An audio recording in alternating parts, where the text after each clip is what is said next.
क्या आपने कभी महसूस किया है कि ब्रह्म मुहूर्त केवल एक निश्चित समय नहीं, बल्कि जीवन का एक गूढ़ रहस्य है? क्या आपने कभी सोचा है कि क्यों महान योगी, आर्ष मुनि और भगवान विष्णु तक इस विशेष समय को इतना अहम मानते थे? आज हम आपको एक ऐसी अनोखी और दिव्य कथा सुनाने जा रहे हैं जो आपके मन को जागृत कर देगी और आपकी सोच में नया परिवर्तन लाएगी। यह महज एक कहानी नहीं, बल्कि एक गुप्त ज्ञान है जिसे जानने के बाद आपका जीवन पूरी तरह बदल जाएगा। शायद आपने सुना होगा कि ब्रह्म मुहूर्त में जागने से न केवल शरीर स्वस्थ रहता है, बल्कि बुद्धि भी प्रखर होती है और सफलता के रास्ते भी खुलते हैं। क्या आपने कभी सोचा है कि ब्रह्म मुहूर्त में ध्यान करने से आप अपने पूर्व जन्मों के रहस्यों को जान सकते हैं? क्या आपने कभी कल्पना की है कि इस दिव्य समय में यदि आप ध्यान लगाते हैं तो आप न केवल अपने भविष्य को देख सकते हैं, बल्कि अपने भाग्य को भी बदल सकते हैं? आज हम आपको एक ऐसी रहस्यमयी कथा सुनाएंगे जिसमें एक राजा ने 7 रातों तक ब्रह्म मुहूर्त में जागकर ऐसे अनुभव किए जो सामान्य इंसान के लिए असंभव थे। यह कहानी केवल एक सामान्य कथा नहीं है, बल्कि वह गूढ़ रहस्य है जिसे भगवान विष्णु ने नारद मुनि को बताया था। इसमें काल चक्र के रहस्य, पूर्व जन्मों की कथाएं और मृत्यु के रहस्यों का खुलासा है। यह वह परम सत्य है जिसे केवल कुछ विशेष ज्ञानी ही समझ पाए हैं। अगर आप इस पूरी कथा को गहराई से सुनेंगे तो शायद आपको भी वह ज्ञान मिल जाए जो जीवन और मृत्यु के पार है। लेकिन ध्यान रहे, यह कोई साधारण कथा नहीं है, बल्कि यह एक ऐसा अनुभव है जो जीवन को पूरी तरह बदल सकता है। इसलिए इसे अधूरा छोड़कर मत जाइए, इसे अंत तक सुनिए, क्योंकि अंत में आपको वह गूढ़ ज्ञान मिलेगा जो हजारों ग्रंथों को पढ़ने के बाद भी प्राप्त नहीं हो पाता। तो आइए इस दिव्य कथा की ओर बढ़ते हैं और जानते हैं ब्रह्म मुहूर्त का सबसे बड़ा रहस्य। सत्यलोक के दिव्य वातावरण में एक दिन नारद मुनि भगवान विष्णु के समक्ष बैठे थे। नारद मुनि भगवान विष्णु के समक्ष उपस्थित हुए और उनकी वीणा से मधुर स्वर गूंज रहे थे। हालांकि उनके हृदय में एक गहरी जिज्ञासा थी। वे भगवान विष्णु के चरणों में प्रणाम करते हुए बोले, हे प्रभु, मैंने कई पुराणों, वेदों और शास्त्रों का अध्ययन किया है, फिर भी एक सवाल बार बार मेरे मन में उठता है। जब मैं पृथ्वी पर जाता हूं तो देखता हूं कि कुछ लोग अलौकिक तेज से परिपूर्ण होते हैं। उनका मन शांत, शरीर निरोग और बुद्धि तेज होती है। वहीं कुछ लोग आलस्य, दुख और अशांति में घिरे रहते हैं। इस भेद का कारण क्या है? क्या इसका संबंध किसी विशेष समय से है? क्या ऐसा कोई समय है जब ब्रह्मांड की दिव्य ऊर्जा मानव जीवन पर विशेष प्रभाव डालती है? भगवान विष्णु मंद मुस्कान के साथ बोले, हे नारद, तुमने एक अत्यंत गूढ़ प्रश्न पूछा है। यह भेद साधारण नहीं, बल्कि बहुत ही महत्वपूर्ण है। इसका रहस्य ब्रह्म मुहूर्त में छिपा हुआ है। यह वह समय है जब ब्रह्मांड की समस्त सकारात्मक ऊर्जा पृथ्वी पर बहने लगती है। यह मुहूर्त देवताओं, ऋषियों और सिद्ध पुरुषों का प्रिय समय होता है। इस काल में जो जागता है वह स्वयं ब्रह्मांड की दिव्यता को अपने भीतर समाहित कर सकता है। नारद मुनि ने फिर प्रश्न किया, हे प्रभु, यदि ब्रह्म मुहूर्त इतना शक्तिशाली है तो कृपया मुझे एक ऐसी कथा सुनाइए जिससे इसका वास्तविक महत्व और शक्ति मुझे समझ में आए। भगवान विष्णु ने कहा, हे नारद, ध्यान से सुनो। मैं तुम्हें एक बहुत ही प्राचीन कथा सुनाने जा रहा हूं जिससे तुम ब्रह्म मुहूर्त की महिमा को स्वयं समझ सकोगे। यह कथा एक ऐसे राजा की है जो ब्रह्म मुहूर्त के प्रभाव से जीवन और मृत्यु के बंधनों को पार कर गया था। काफी समय पहले की बात है। पृथ्वी लोक पर सौम्य नगर नामक एक समृद्ध राज्य था। इस राज्य का राजा चंद्रकेतु था, जो पराक्रमी, न्यायप्रिय और विद्वान था। उसकी प्रजा उससे अत्यधिक प्रेम करती थी, क्योंकि वह न केवल एक कुशल योद्धा था, बल्कि संतों और आर्ष मुनियों का भी आदर करता था। फिर भी एक समस्या थी। राजा का मन कभी पूरी तरह संतुष्ट नहीं होता था। राजा चंद्रकेतु सदैव अशांत रहता था। भले ही उसके पास अपार वैभव, शक्ति और भोग विलास था, फिर भी उसे शांति नहीं मिलती थी। राजमहल में सुख सुविधाओं की कोई कमी नहीं थी, लेकिन जब भी वह रात्रि में सोता तो उसे अजीब अजीब स्वप्न आते। कभी वह देखता कि वह एक अंधकारमय गुफा में फंसा हुआ है, तो कभी ऐसा महसूस होता कि कोई अदृश्य शक्ति उसे पुकार रही है, लेकिन वह उसे देख नहीं पाता। समय बीतता गया और राजा की यह अशांति बढ़ती गई। उसने अपने दरबार के विद्वानों, ब्राह्मणों और ज्योतिषाचार्य को बुलाकर अपनी समस्या का समाधान पूछा। सभी ने अपने अपने विचार दिए, लेकिन किसी के पास सटीक उत्तर नहीं था। एक दिन एक वृद्ध आर्ष मुनि महल में आए और उन्होंने राजा की समस्या सुनी। अत्रि मुनि दरबार में आए। उनकी आंखों में अपार शांति और चेहरे पर दिव्य तेज था। राजा ने हाथ जोड़कर कहा, हे ऋषिवर, मैं दिन रात भोग विलास में लिप्त रहने वाला राजा हूं, परंतु न जाने क्यों मेरे मन को शांति नहीं मिलती। कृपया मुझे इस दुख से मुक्ति का उपाय बताइए। ऋषि कुछ क्षण चुप रहे, फिर बोले, हे राजन, तुम्हारी समस्या का समाधान केवल एक ही है। तुम्हें ब्रह्म मुहूर्त में जागने और साधना करने का अभ्यास करना होगा। यही वह समय है जब परमात्मा स्वयं अपनी दिव्य ऊर्जा इस संसार में प्रसारित करते हैं। जो इस समय का लाभ उठाता है वह अपने सभी पापों से मुक्त होकर मोक्ष के मार्ग पर अग्रसर होता है। राजा चौंक कर उठा। उसने पहले कभी इस विषय में नहीं सुना था। उसने पूछा, हे ऋषिवर, क्या सिर्फ ब्रह्म मुहूर्त में जागने से मेरी समस्या का समाधान हो सकता है? यह कैसे संभव है? आर्षि मुस्कुराए और बोले, हे राजन, संसार में प्रत्येक वस्तु का एक निश्चित समय होता है। जैसे सूर्योदय से पहले आकाश में हल्की लालिमा प्रकट होती है, वैसे ही आत्मा के जागरण का भी एक विशेष समय होता है। यदि तुम इस समय में जागकर साधना करोगे तो तुम्हारे समस्त मानसिक क्लेश समाप्त हो जाएंगे। लेकिन ध्यान रहे, केवल जागना ही पर्याप्त नहीं है। तुम्हें इस समय में ध्यान, मंत्र जाप और साधना का अभ्यास भी करना होगा। राजा ने निश्चय किया कि वह अगली सुबह ब्रह्म मुहूर्त में उठेगा और आर्षि अत्रि द्वारा बताए गए मार्ग का पालन करेगा। अगली भोर जब पूरा महल गहरी नींद में था, राजा चंद्रकेतु अपनी शैया से उठा। उसने देखा कि आकाश में हल्की चांदनी फैल रही थी और ठंडी हवा बह रही थी। उसने गंगा जल से स्नान किया और ध्यान करने बैठ गया।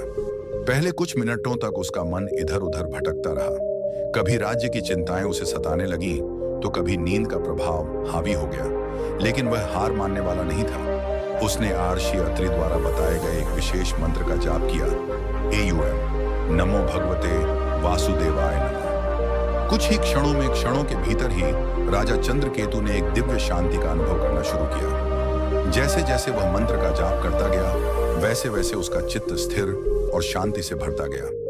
जब वह ध्यान से उठने लगा तो उसने महसूस किया कि उसका मन पहले से अधिक हल्का और शांत था। ऐसा प्रतीत हो रहा था जैसे कोई अदृश्य शक्ति उसे स्नेहपूर्वक आलिंगन कर रही हो। राजा अत्यंत प्रसन्न हुआ और उसने निर्णय लिया कि वह अगले दिन भी ब्रह्म मुहूर्त में जागने का संकल्प करेगा। उसने अपने अनुभव के बारे में आर्षि अत्रि से बताया। आर्षि मुस्कुराए और बोले, हे राजन, यह तो बस शुरुआत है। यदि तुम इसी प्रकार निरंतर ब्रह्म मुहूर्त में जागकर साधना करते रहोगे तो कुछ ही समय में तुम्हारी जीवन शक्ति और मानसिक शांति में अद्भुत परिवर्तन आएगा।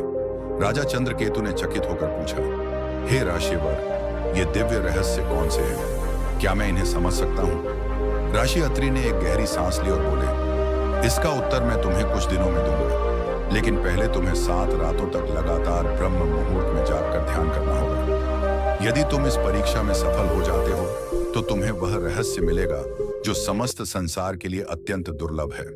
राजा ने दृढ़ संकल्प लिया कि वह इस परीक्षा को अवश्य पूरा करेगा। अगले 7 दिनों तक वह नियमित रूप से ब्रह्म मुहूर्त में जागता और ध्यान करता रहा। राजा चंद्रकेतु ने संकल्प लिया कि वह ब्रह्म मुहूर्त में जागकर ध्यान करेगा और आर्षि अत्रि द्वारा बताए गए मार्ग पर चलेगा। दूसरी रात जब राजा ने ध्यान करना शुरू किया तो उसे एक अद्भुत अनुभव हुआ। पहले तो उसके मन में असंख्य विचार उमड़ने लगे, राज्य की सुरक्षा, कल्याण, भविष्य की योजनाएं। लेकिन जैसे ही उसने अपनी दृष्टि को स्थिर किया और आर्षि अत्रि द्वारा दिया गया मंत्र AUM नमो भगवते वासुदेवाय दोहराना शुरू किया, वैसे ही उसके भीतर एक अजीब सी शांति फैलने लगी। अचानक उसे ऐसा महसूस हुआ जैसे वह अपने शरीर से परे जा रहा है। उसका मन हल्का हो गया और उसने एक विशाल प्रकाशमय चक्र को अपने सामने घूमते हुए देखा। वह चक्र निरंतर गतिमान था, कभी तेज कभी धीमा। उसी समय उसे एक दिव्य स्वर सुनाई दिया, हे राजन, यह जो तुम देख रहे हो वह काल चक्र है। ब्रह्म मुहूर्त में ध्यान करने से साधक को काल का बोध होने लगता है। वही काल जो जन्म, मरण और पुनर्जन्म के बंधनों को निर्धारित करता है। यदि तुम इस साधना को 7 दिन तक निरंतर जारी रखोगे तो तुम्हें काल के रहस्यों की अनुभूति होगी। राजा चौंक कर ध्यान से बाहर आ गया। उसकी सांस तेज चल रही थी, लेकिन मन अत्यंत हल्का था। यह एक विलक्षण अनुभव था जिसे उसने पहले कभी महसूस नहीं किया था। तीसरी रात जब राजा ध्यान में बैठा तो इस बार वह सहज रूप से समाधि में चला गया। कुछ ही क्षणों में उसने राजा चंद्रकेतु ने स्वयं को एक अज्ञात स्थान पर पाया। वह किसी महल में खड़ा था, लेकिन यह उसका अपना महल नहीं था। चारों ओर दिव्य वस्त्रों में सुसज्जित लोग खड़े थे और वह उसे राजा के रूप में संबोधित कर रहे थे, लेकिन यह सौम्य नगर नहीं था। तभी एक वृद्ध ब्राह्मण उसके समक्ष आया और बोला, राजन, क्या आप अपने पूर्व जन्म को पहचानते हैं? राजा चंद्रकेतु स्तब्ध रह गया। उसने अपने चारों ओर देखा और उसे यह एहसास हुआ कि यह कोई और समय है, कोई और जन्म। तभी वह दिव्य स्वर फिर गूंजा, ब्रह्म मुहूर्त में साधना करने से मनुष्य को अपने पूर्व जन्मों की स्मृति प्राप्त हो सकती है। जो साधक इस मुहूर्त में जागकर ध्यान करता है, उसे अपने पिछले जन्मों की झलक मिल सकती है। राजा का पूरा शरीर रोमांचित हो उठा जब वह ध्यान से बाहर आया। उसकी आंखें आश्चर्य से भरी हुई थीं। क्या सचमुच ब्रह्म मुहूर्त इतना शक्तिशाली है कि यह मनुष्य को उसके जन्मों का रहस्य प्रकट कर सकता है? उसे यह जानने की तीव्र इच्छा हुई कि अगले दिन की साधना में उसे और क्या अनुभव होगा। चौथी रात जैसे ही राजा ने ध्यान करना शुरू किया, उसने अपने हृदय में एक दिव्य प्रकाश का अनुभव किया। यह प्रकाश अत्यंत कोमल था, लेकिन असीम ऊर्जा से भरा हुआ था। तभी एक गूंजता हुआ स्वर सुनाई दिया, हे राजन, यह प्रकाश तुम्हारी आत्मा का, यह तुम्हारा वास्तविक स्वरूप है। वह दिव्य स्वर गूंजा, मनुष्य अपने शरीर को ही सत्य मानकर चलता है, किंतु आत्मा ही उसका वास्तविक अस्तित्व है। ब्रह्म मुहूर्त में साधना करने से आत्मा का बोध होता है। राजा का हृदय श्रद्धा से भर गया। उसने कभी नहीं सोचा था कि आत्मा का बोध इतना स्पष्ट रूप से प्राप्त हो सकता है। पांचवी रात राजा जैसे ही ध्यान में बैठा, वह किसी अन्य स्थान पर पहुंच गया। वहां उसने अपने ही नगर को देखा, लेकिन यह नगर वर्तमान से भिन्न था। नगर के द्वार पर एक विशाल सेना खड़ी थी। सैनिक अस्त्र शस्त्रों से सुसज्जित थे और आक्रमण की तैयारी कर रहे थे। राजा भयभीत हो उठा। यह राजा चकित होकर बोला, क्या हो रहा है? यह दृश्य मेरे नगर का है, लेकिन यह समय तो अभी नहीं आया। तभी एक दिव्य उत्तर गूंजा, हे राजन, ब्रह्म मुहूर्त में ध्यान करने से मनुष्य को भविष्य के संकेत प्राप्त होते हैं। यदि तुम इस साधना को जारी रखोगे तो तुम आने वाले समय की घटनाओं को पहले ही देख सकोगे और उचित निर्णय ले सकोगे। राजा स्तब्ध था। क्या यह भविष्य का संकेत था? छठी रात ध्यान के दौरान राजा ने एक अंधकारमय गुफा देखी। गुफा के भीतर वह स्वयं खड़ा था और उसके समक्ष यमदूत उपस्थित थे।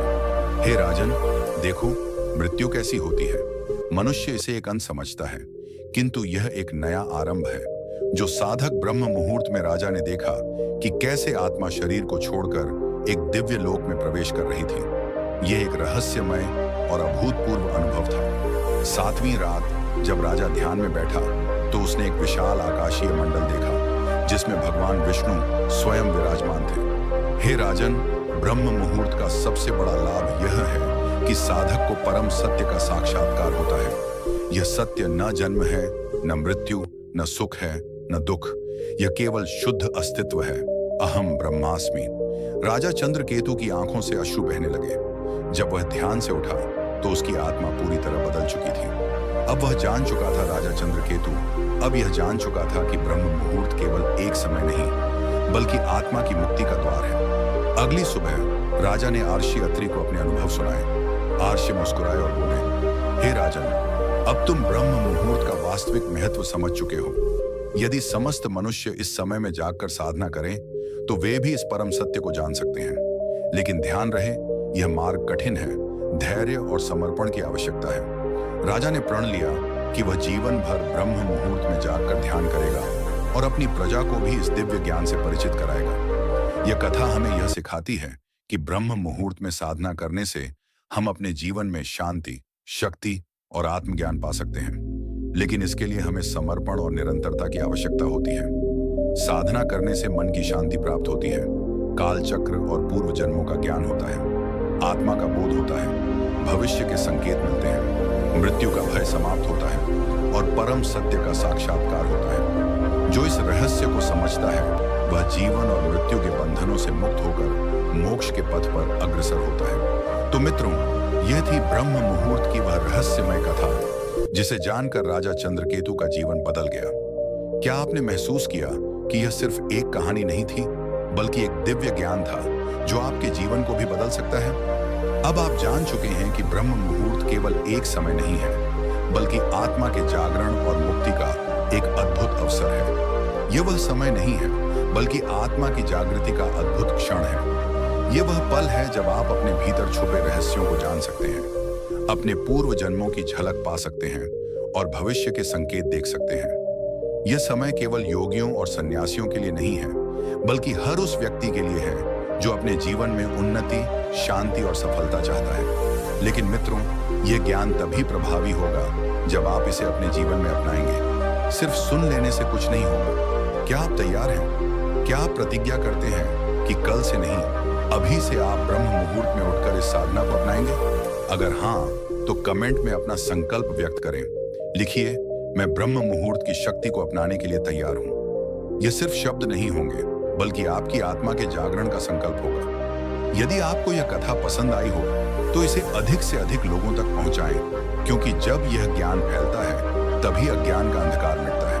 और अगर आप चाहते हैं कि हम इसी तरह के और रहस्यमय और दिव्य ज्ञान से भरे वीडियो आपके लिए लाते रहें, तो इस वीडियो को लाइक करें, चैनल को सब्सक्राइब करें और बेल आइकन दबाना न भूलें, ताकि जब भी हम कोई नया ज्ञान लेकर आएं, वह सबसे पहले आप तक पहुंचे। हम फिर मिलेंगे एक और रहस्यमय और ज्ञानवर्धक कथा के साथ। तब तक के लिए अपना ध्यान रखें और ब्रह्म मुहूर्त का लाभ उठाएं। ध्यान रखिए, जागते रहिए और अपने जीवन को ब्रह्म मुहूर्त की दिव्यता से भर दीजिए। धन्यवाद।